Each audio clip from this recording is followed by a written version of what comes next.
Rationals are Ents, or intuitive thinkers, and they share the fact that they are intuitives that prefer to see the world in terms of its abstract possibilities, and thinkers, people that prefer to see the world in terms of things and ideas, meaning that Ents are people that prefer to see the world in terms of the abstract aspects of things and ideas. Abstract things are inventions. Abstract ideas are vision and inspiration and new ways of doing things. Ents are the smallest quadrant numerically throughout the world and are underrepresented within the church for a variety of reasons.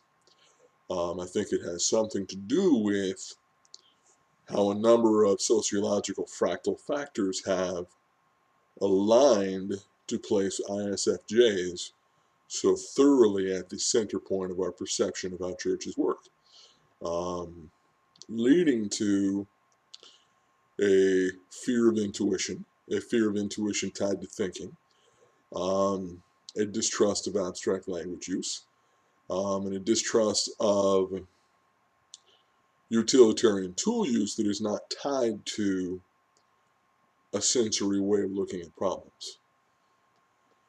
Um, I think that we have emphasized a form of evangelism that really resonates with evangelists, really resonates with artisans, and it presents the gospel as fun, presents Christianity as a bunch of things we do, and does not require deep intellectual engagement with the Word or with God Himself. And unfortunately, were you to try and craft a presentation of the gospel for Ents, it would have to involve deep engagement, using our minds and our intuition in the deep things of God. I think that there are apologists who can do this, but it is a very small minority. And I think that the great tragedy of our world, and there's many of them, but one great tragedy of our world is a polarity between faith and science. And I think that Ents have fallen off to one side of that. Imagine this one sort of narrow wall, and the idea is you can't stand there in the middle and believe both things. And I believe both things. I don't think they're contradictory at all. But I think if you've been polarized enough to these things, you can end up with a bunch of Ents on the science side of the wall and nobody to give them a presentation of the gospel that actually makes sense to them. But we're going to continue to give them, hey, there's a safe and warm place over here. We don't think too hard about what we believe, and we have fun sometimes, and we have loud music and popcorn. Doesn't that sound great? And if you're lucky, the Ents kind of stare at you blankly. And if you're not lucky, they say things that aren't very nice. But it is our job to be all things to all people. And we have been all things to all people for guardians. We have been all things to all people for artisans. We've been all things to all people for idealists. We have not done a good job of being all things to all people for rationals.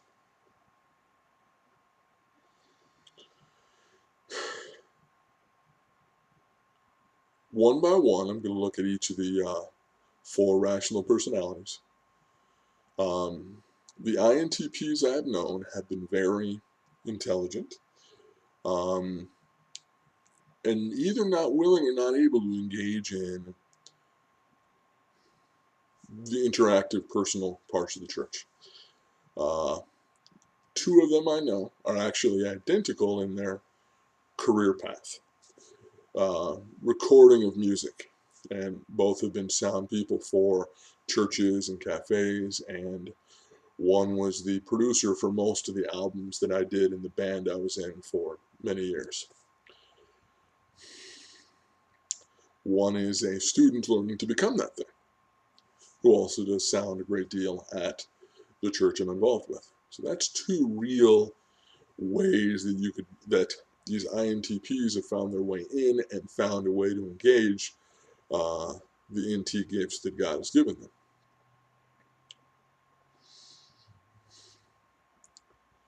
I know other INTPs, then one of them who was a radio personality, really, really smart and gifted person. Another one who is a gifted clothing artist. Part of the reason that I've concluded that there's an underrepresentation of NTs within the church, and coincidentally, or sorry, coinciding with that, that the church has not been proactive in the gospel to NTs, is that I'm the only INTJ I know personally. Certainly the only one I know in the churches I've been a part of. I have known INTJs, but they've not been in church environments that I've been able to observe. So I think to myself, what is it about, me that's different or them that's different or something? I was saved at age 11 because Jesus talked to me. This is what I believe occurred. This is the foundation of my faith. I have since spent the past 30 years, 35 years, pursuing that the North Star of my faith is the voice of God. And I read the Word and I pray and I obey the Word as much as I can, and I tithe and I go to church and I do the things that are asked of me. But the center point is not a big friendly group of people that like you. The center point is not sometimes we have popcorn. The center point is not look at all these rules that keep you safe. The center point is I know God and I seek to please God by obeying what He says, and that puts me into groups of God's people. But I would say that your average church's culture or presentation of the gospel would not be a good tool to get me involved at all. And that may sound, we see that Paul was spoken to directly, and that's what gets him involved. I don't think he ever would have responded well. I mean, he was in lots of direct and close interaction with people preaching the gospel that didn't do anything to him, didn't affect him at all. I have one close ENTP friend, and we meet every couple of weeks, and we talk about theology, and we talk about psychometric science, and we talk about music, have these deep, intense, intuitive conversations, usually, and also involving red meat. And we talk about the Word, and we talk about the Lord, but we have conversations that feel like, well, I don't have anybody in my church I could have that conversation with. And he feels like I don't have anybody in my church I could have that conversation with. And so that great spreading apart means that there's a disconnect as far as finding fellowship. Is yes, we all have the same Lord, we all have the same Word, we all have the same creed of faith, but people that can talk to you the way that you think and interact with you the way that your soul interacts, the way the groups of NFs can get together and talk about their pain and talk about their joy. NTs want something kind of like that. But, if there's only 2 or 3 in the church, it's going to be much, much harder. Finally, let's talk about ENTJs. ENTJs, or probably generally alpha primes, or sigma alphas, but they're ridiculously busy people pursuing goals, and they sacrifice personal life and sacrifice their health, and so for church to be something important enough for them to be fully engaged, it has to be something they can bring their whole self to. It can't just be a hobby. It can't just be, if it's a hobby, it's, it's like golf, and, they could schedule that in, and they can go at 4 in the morning, and they can go at, 8 o'clock at night. It's not, they don't have to bump other things for it. You have to bump other things for church. Sadly, many ENTJs don't find a place for the leadership abilities God gives them in the context of local church, unless you have committees that require strong militaristic kinds of leadership.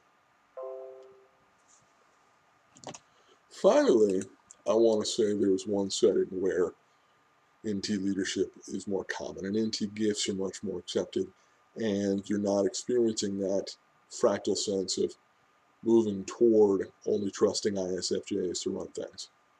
And that is frontiers, distinct from denominational churches, distinct from church plants funded by large organizations. You have places where a movement has been born outside of denominations, outside of big churches, outside of big funded entities, where what you have is the creativity and genius of people that are committed to it. You can find NTs and people that understand NTs in there. But it creates, unfortunately, a kind of bifurcation, a kind of divide, where if you, as an NT, want to fully engage the gifts God has given you and your personality into the church, it's out in the frontier, where churches are being planted, where ministries are starting. I've spent a lot of time in places like that, and they're very refreshing. Although I will tell you, and this will please some of you and displease others of you, there's a lot of work for the individual. If what you wanted was to show up and occupy a chair and shake some hands and go, there's not a lot of use for that in the frontier. If what you wanted was to engage with people that seem a little crazy, that are passionate and intense and into alternative, intuitive solutions, ones that don't violate the word but violate our traditions, there's a big, you'll see that's a big theme for me, is I think you can sometimes violate tradition in order to obey the word, right? So, but the people that are out there can't be pew sitters. They can't be coffee sippers. They can't be Sunday morning Christians. They're fully engaged in what God is doing out there. And usually you may see, maybe it's one person alone. Maybe it is. Maybe it's 3 or 4 people, all of which doing the equivalent of full-time work while they maintain their other occupations. There was no funding for it, to see if God blesses the thing. So these are the challenges inherent in being an NT, trying to find full engagement and participation, and perhaps leadership in the church, because there is a fear of all those traits and all those functions at the center point of who the church currently trusts. If I have blessed you, encouraged you, or equipped you, please like and subscribe. Thank you.